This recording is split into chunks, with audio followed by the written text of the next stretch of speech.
Flash floods paralyzed parts of Lagos after a heavy downpour. Vehicle and business activities were brought to a halt across several parts of Lagos yesterday following hours of heavy rainfall that triggered flash floods in many communities. Multiple videos circulating on social media showed residents wading through waist-deep water while motorists struggled to navigate flooded roads. Some cars broke down in the waterlogged street, further worsening the gridlock that stretched for hours. In Maryland, the overflow of a canal cut off access to the adjoining Mende community. One resident, China Sanadi, described the situation as a recurring nightmare. The rains also compounded traffic woes in Ogba. The popular Wemco junction was completely submerged, forcing vehicles to crawl through.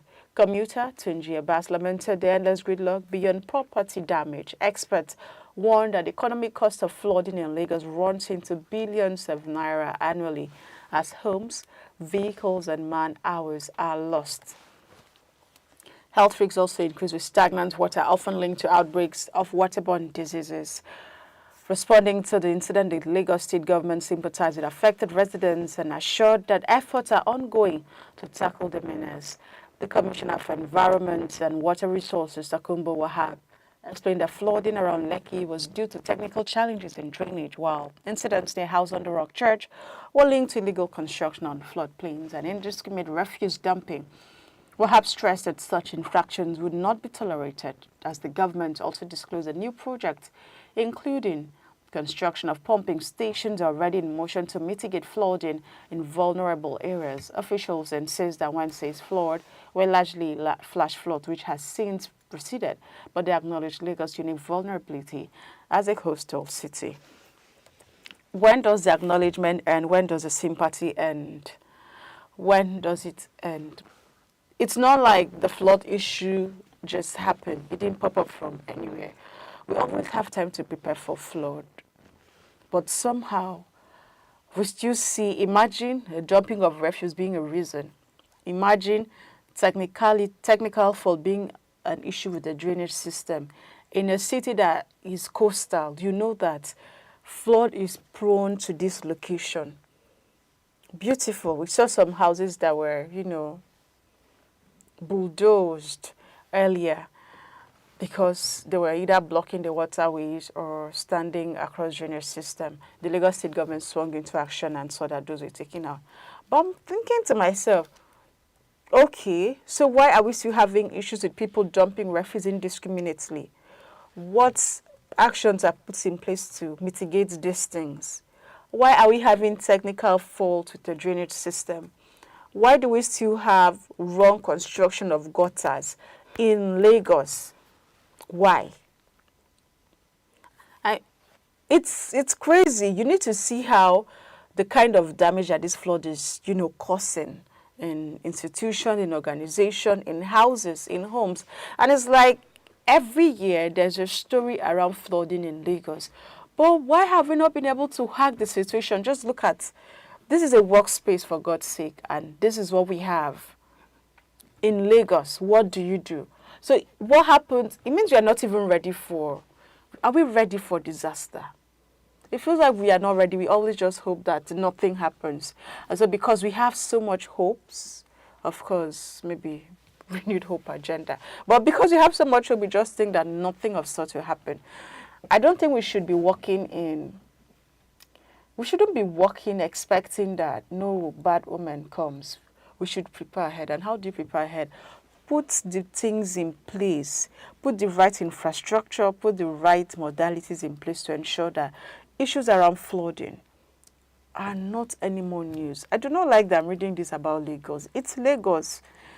I've been hearing flooding from Lagos since I was a kid, till now. Actually. So it's high time this stopped already, and if we're still having to think about clogged gutters, technicalities with drainage, then we're on a very long thing. I know the problem is not even the fact that we do not see this coming. You mentioned that when you made that you started the statement. You said we have the right facilities put in place. That's the Nigerian Meteorological Agency, NIMET, put in place to tell us that this also month from this so day to this so day, And of course, we see most of this news on newspaper headlines, as well as the lips of radio presenters and we TV presenters. But yet, we do not prepare for those particular days, because of course rainfall is not something we can avoid. We can't avoid it, we can only prepare. And we mentioned in our last news that these are things that we call them waste because we have not been able to harness their ability to help us. Now this flooding and all of that, water that can be harnessed into electricity, water that can be moved into doing more good than harm to the nation. And we see these issues affect not just homes, not just an individual, but companies.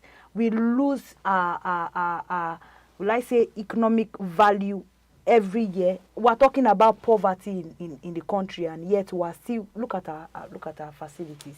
Look at what is happening to Lagos State. Those facilities, obviously, those workers will put their work on hold. One, secondly, it damages a lot of company facilities and equipment, electronics.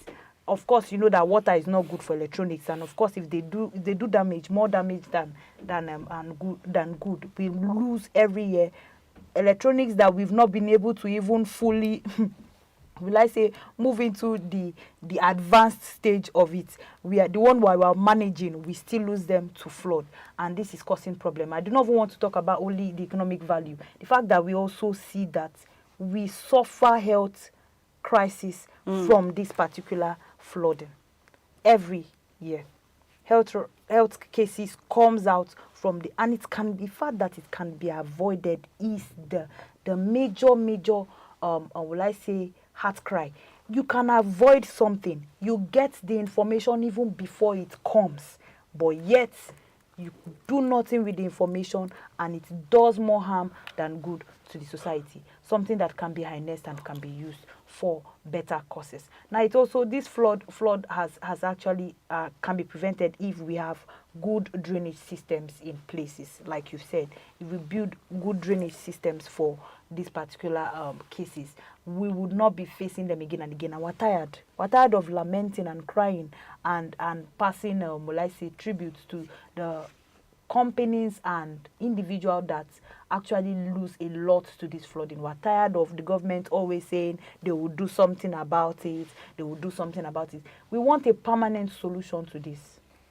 We want a permanent solution to it. Stop this flooding from eating up our facilities and an environment and causing health issues in Nigeria.